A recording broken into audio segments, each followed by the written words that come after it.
Alright, so we are right back into another Dragon Ball Super card game video. Yeah, this is going to be another breakdown as far as the top 8 for the ARG Springfield that just happened this last weekend. Shout out to Eggman for letting me commentate with him as far as the finals, I do believe, the top cut, and as well as Scott Slater for all of the information, and ARG for all the information we're going to go through as well.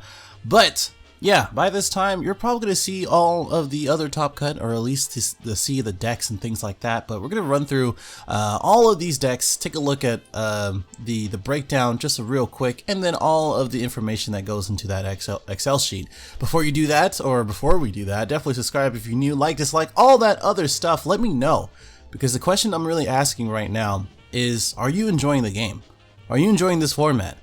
I want to know, like, why or why not? Are you enjoying the format that we have as far as Super Shenron, AOD, Broly, etc., Hidden Mastery, as far as the win con, or are you not? And let me know in the comments below. For me, you know, I always stay as a neutral party, but I never like to be limited as far as anything in a format. I don't want to be forced to be played into something that I don't enjoy, or whatever it may be. There's a few surprising things, and for me, you know, as you can see from my icon currently, I change it like every format. You know, there's no skillless Goku. We'll talk through it a little bit, but as you can see here, we have 5 Super Shenron Dende, which is the blue Dende. I do believe that's AOD, as you can see up there. The yellow Broly, which is literally just the same thing as this, just with cold bloodless, and as well as what like less untap, and then 1 Janemba, which I do believe Devin Butterworth, I believe, went undefeated, or X1, one of those. And of course, if you didn't see it already, these are the standings. I do believe it was 7 rounds, so this should be X1. 18 points should be X1. So yeah, I mean, this is the top 8. A lot of people, or some notable people like Eon Hill and Scott Dashi, and a few others, even Eric Goodwin, getting out of that top 16. Bummer. It kind of got cut because of the population, or the attendance of this event. And that's something to really consider first, is that we only had 90 people at this event. There's a few reasons for that, and the first reason is, one, we are technically not even in the competitive season. We're still in the preseason. ARG Springfield is probably not the most accessible place in Massachusetts. You know, that might just be me. A lot of people on the west side just don't want to go there.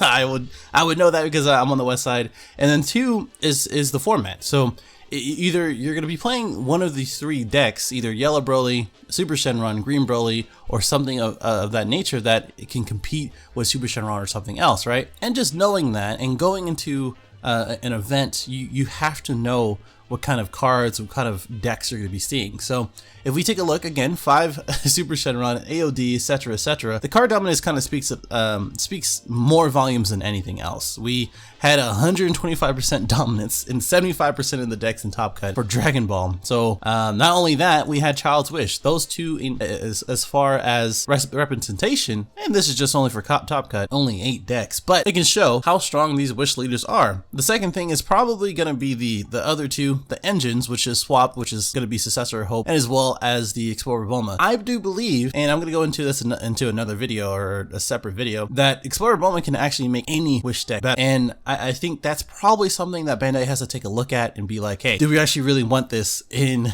in this sort of Child's Wish sort of format, right? Another thing is that Hidden Mastery and Son Goku Path of Greatness still is one of the best, if not the best, win cons right now. And I do agree. I've heard it many times. I've seen it many times. Eggman talked about it many times. Joey talked about it many times. I feel like Hidden Mastery is one of the best, and Path of Greatness is probably incredibly strong, or probably too strong for its own good, if anything. And of course, the rest is just more Swap and Wish stuff. Now, if we quickly go through these decks, some of these are really just the same thing. I think for this deck, I've seen this player in I believe it's top 4 or top 8 play, and as well as a couple different rounds before that. And the way that he played this deck is actually pretty awesome. This card right here was super clutch, and just overall the AoE Dende is very, very, very, very strong when he goes off, and when you're able to get that combo off. And I think it takes a little bit of patience sometimes, and as well as some planning. But overall, it's still a very strong deck. This is not very different from many other things. The one of for the barrier boo, the red Bobbitties to make sure you have enough red count, the 2 Borgos for well, everything that I mentioned, the one more in the side, and as well as the harmonic energy Super Saiyan blue Vegeta in the side, and a bunch of other answer cards. And I'm very glad that he main boards 2-. When I don't see that, I'm like, you're probably gonna get Cold Bloodlusted or Crusher Balled or something. All right, the Yellow Broly. This is Hide Mastery Yellow Broly. Again, nothing too crazy. The tech options are probably going to be the Fledgling Talon Pan, and as well as Sun Goten that I do like. Yeah, a couple other things that are a little bit different, but again, it's the same idea, right? You want to make sure to get the Hide Mastery into you want to set up into the Sparking 7, into Path of Greatness, into Hide Mastery, into Victory Strike, untap, and then retap, and then win the game basically. And I think the 2 Shigesh into 2 Jacko, I don't know if I completely agree with that. I think you should go with the full Jacko, unless you want to go to like 3-1 splits for the Path of Greatness. But I don't think you'll ever have an issue as far as getting Path of Greatness out. But yeah, I think this is pretty good, pretty solid. I think 2 Power Overseeing Time for Janemba, that makes sense, and a couple other answer cards, and as well as making sure to add into his 4-ofs, or add into 3 or 4-ofs. And then Devin, who went X1 with Janemba somehow, some way. That still mind boggles me, but at the same time, not really. I've said this before in a previous video. I think I sent on a live as well for the Top Cut commentary. Is that Janemba and as well as Super Shenron are the 2 decks that no other decks can do the same things that they can do, right? There's a couple of factors of why people don't play it. One, it's not that fun. I think it's one of the most linear decks ever. It doesn't really give too much as far as building the deck and as well as playing the deck. You want to mill out the opponent and you want to kill him if you can, right? That's why you have the Champa, that's why you have Supreme Kai, that's why you have all these other tech options, right? Another thing is that TN is a thing. I honestly don't see how anybody in a best of 3 format can do so well, but hey, props to him, because like this is just crazy. The deck looks solid. The Godstrike Bears of 1 of and the 2 Cronoa, which is interesting. The 3 Kami, probably going to be a very clutch card, I think. In this current format, I think that's going to be a pretty damn good.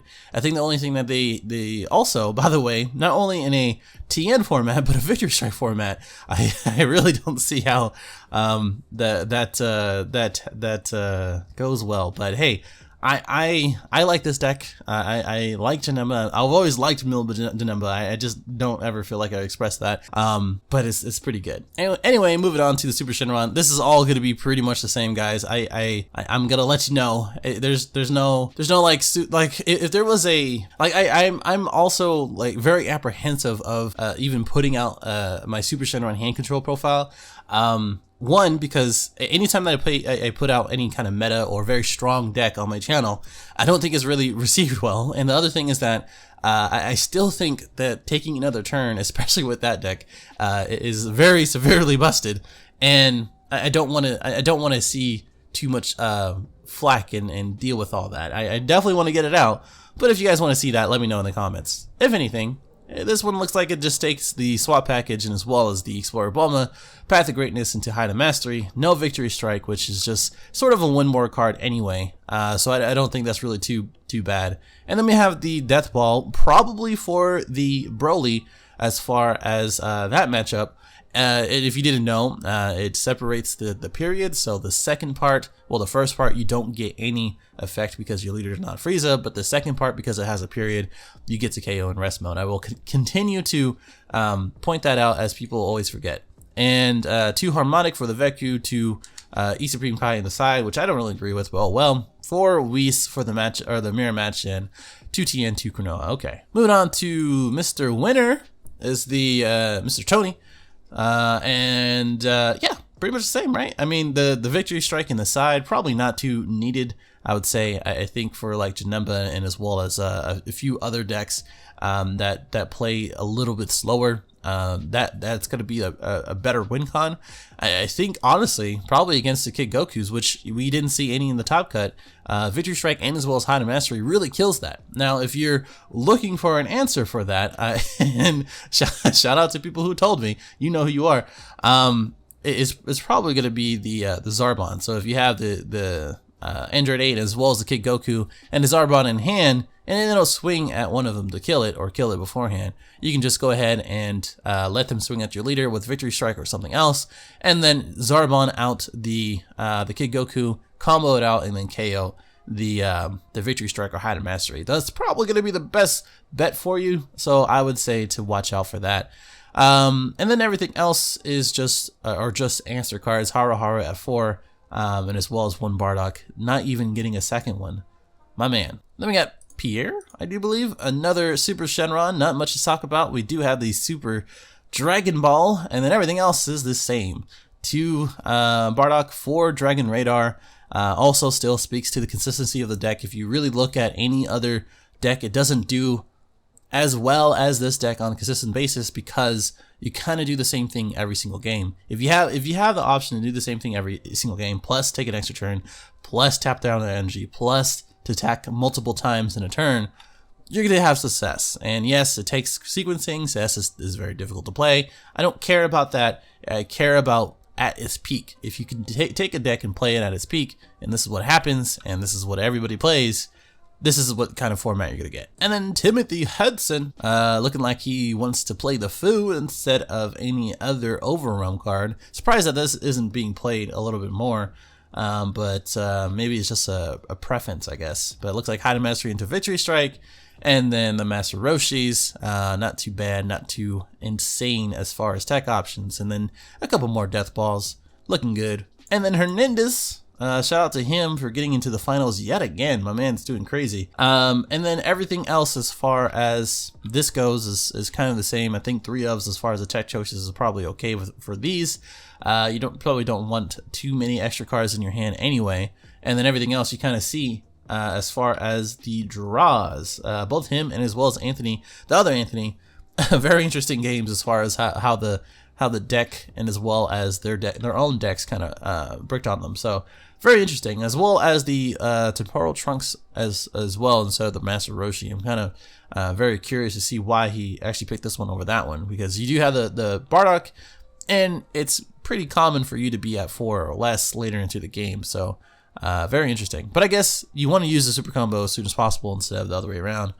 I get it. All right, that's it. So those are all the deck lists. I don't really want to talk about too much as far as that goes anymore, because it's really all the same, guys. It's like, what do you want me to say? It's just like Super Saiyan 3. It's just we were just, it's all there. But what's really interesting is that we did still have a pretty good representation for Kid Goku, and I said this before as far as comments and things like that.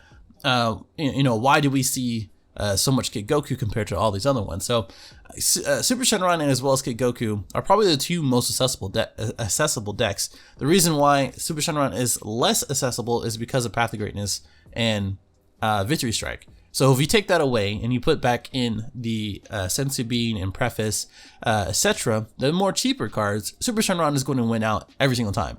And the win con doesn't really change because you do still take a turn. Let me rephrase that. The still take a turn doesn't change, but the win con does, in which you instead of using Hide and Mastery to beat down to use Hide and Mastery to tap down the opponent and kill them, you use everything else to beat down the opponent and kill them. That's pretty much what it is. And for Kid Goku, it's a lot more accessible than that. And not only that he draws, not only that he is very, very strong in building a board, etc., he's relatively fun to play. I feel like it takes a little bit of thinking to make sure that you don't tap out when you don't need to. And you have a lot of different variations of colors to pick from. Yes, I understand that if we take a look at archetype, yellow is probably going to be the best, or the top pick instead of blue, which is weird. I guess this is probably 7 with blue and blue Gogeta, and then 3 with yellow blue. Very interesting. But you can kind of see what I'm talking about when it comes to the variations of the colors. And that's probably why a lot of people like to build Kid Goku and play him because you have all those options. Very surprised it didn't make it in the top 8. I know if there was a top 16, if this had like 150 people or so, I know that there would be a Kid Goku in the top 16. I know that for sure. Same thing for Green Broly. So again, this is the thing where Kid Goku and as well as Green Broly are now being figured out as far as how their deck's played and what to do against them, right? But that doesn't mean it's not strong. What the difference is for Super Shenron is that people are figuring it out, but there's not really much to do about them taking a second turn. There's not like a secret thing that you can do to prevent them from attacking many times other than Nimbus, which is why yellow is probably going to be one of the most played colors yet again. If we looked at 3 formats ago, it's the same thing. Yellow was dominant, blue was dominant, and it's the same thing right now because of the nature of being defensive and control-y with, or control-based, using English, with yellow, and then being able to untap within yellow now with Explorer Bulma, and as well as the blue to do the same thing. So I think that's what it is. I think that's why it wasn't either as consistent, and you also have to consider the people playing those decks, but also the matchups that they may have had. So if Kid Goku went against all the Super Shenrons, they're gonna have a bad time if they don't have tech options to defend against both the swap package and as well as the high mastery package, and that's a lot to ask for as a Kid Goku player. Same thing for Green Broly. Green Broly can do quite a lot, just like the last event. You saw that it can beat him down. It can do really well.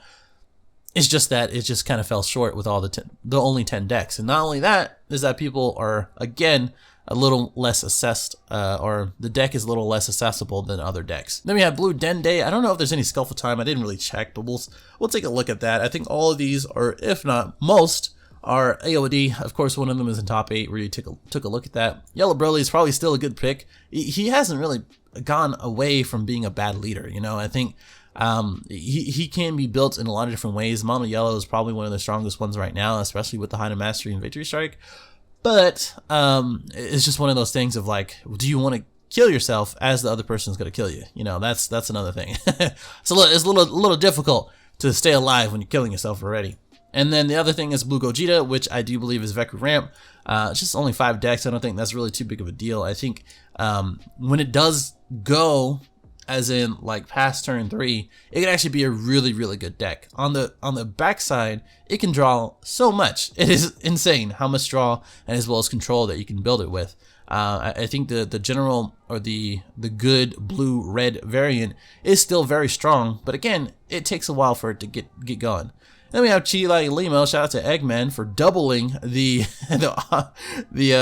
representation for this. And then one Janemba in the top cut, 3 in total, 3 Shenron, which I do believe like Shenron Gogeta can still be really, really good. If we took away Super Shenron and everything else was the rest of the meta, I think Super Shenron or OG Shenron can still do well. It's just that like Blue Dende, Kid Goku maybe in the early game, and as well as Green Broly in the early game can really put a detriment to that. So we have Red Gogeta, probably 2 of the set 6 and 1 of the promos, so that makes sense. 2 Vegeta Baby, which is kind of sad. Vegeta Baby just wrecks Hina Mastery. I don't like, if you ever played Vegeta Baby against any Hina Mastery variant outside of Super Shenron, it will wreck it. And there's a number of reasons for that, from Revenge Death Ball, from cost reduction after image, from all that other stuff, right? It just makes it kind of useless. I think if we played Vegeta Baby a little bit more, and some of these decks, if they weren't out, because it does have a good Kid Goku matchup, again, figuring out Kid Goku a little bit more, it could do very well, right? But there's only two decks in this event. It's a very small event. The next event, if we see more, who knows? I don't know. 2 Golden Frieza. I just came out with a deck profile for him, and he's really, really good. 2 Android 17. You guys are wild, especially with that King Vegeta ruling. 1 Yellow Dende. I think that was Jordan Markle. Still really, really good deck. I think it's a kind of a technical deck, but also like if you don't know what you're doing in the first like 3 turns, you're gonna have a bad time, and it's a little bit slower, but it's a really good yellow deck. Speaking of Jackie Chun, wow, amazing. Speaking of Super Saiyan Blue Vegito, amazing, and 1 Huracan. So that's pretty cool. I actually want to see what the Hootagon was. Red, blue. Okay, makes sense. So if we look at all of these, so we had, I don't know if we will see, yeah, this is probably going to be a better option to take a look at. And again, this is only 90 players. Like if you look at the previous the previous Excel sheet for the PPG event, it might be a little bit better, but I think this is more of a hint or the direction of things, right? So if we look at the top, I don't know, what is this? Probably half of the decks involves yellow or blue, right? And then the success, if we take a look at that, so the success of, you know, finish with 4 wins, top 32, top 16, and top 8. If we look at that, probably about half, I would say. I mean, if we go like right here, probably. I just, what is this? Is it there? Is it, okay, here we go. At the bottom right, there you go. So 66 decks. If we count out these two, 4 of them, so 62, or yeah, let's just say 62. Getting out of this, everything that we can take we can see here involves yellow or blue, right? And that really speaks to the weakness of green, other than Chile, and as well as Broly starter deck. And I think the issue with green, by the way, just to touch on that, is the fact that green isn't viable enough to be generic against all of these other better decks. And when you do play green, you play it for a reason. So to be successful, you want to play a kind wish. To be successful, you want to play all the Broly starter stuff, right?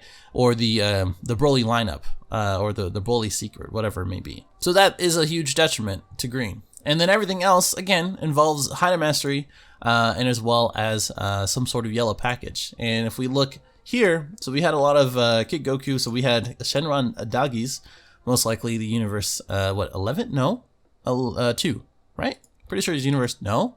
It's one of those universes, okay? It's the Bergamo stuff. And then we have Shenron Red Aggro. Hey, shout out to Judge Manny. That's pretty cool. I don't know if there's any other decks that would be pretty cool. So blue, yellow, Jackie Chan.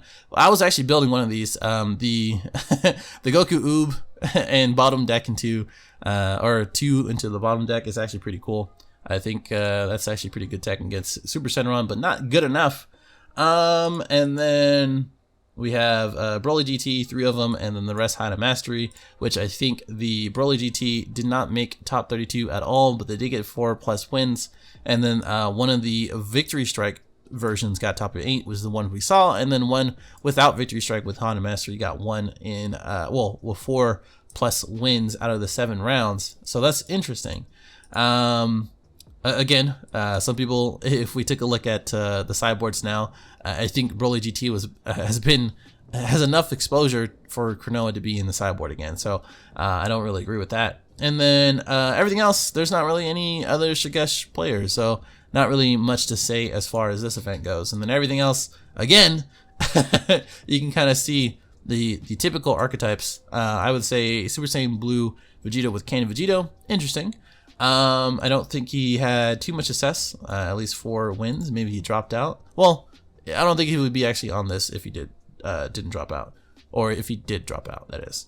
2 Baby Vegeta, which both of them I don't think made top 32 or 4+ wins. That's a bummer. And then Chain Attack, Vegeta, or Gogeta, wow, did not do as well. Okay. But, I mean, to take away from this, I kind of talked through pretty much everything and as well as all the decks. I didn't really want to talk that long, but you can kind of see why, with the introduction of TN, the introduction of Tao, which is why you don't really see Lord Slug as well, and the introduction of Super Shenron into the format, everybody is either playing it or responding to it. And that is not a format that we should be playing in. I think we should have some more variety. Yes, there's a lot of leaders, okay, sure. But in the top 8, for 5 of the leaders being the same one, so running the same package, that's not good. I think even then, again, only 90 players. I keep reminding you that, you know, it's not that good of a representation, but I think it is something to consider. And hopefully we will see something in the next few weeks. If we don't, well, I guess we're just gonna have to deal with it, right? Either way, let me know what you think in the comments below. Like, dislike, subscribe if you're new, and I'll see you in the next one.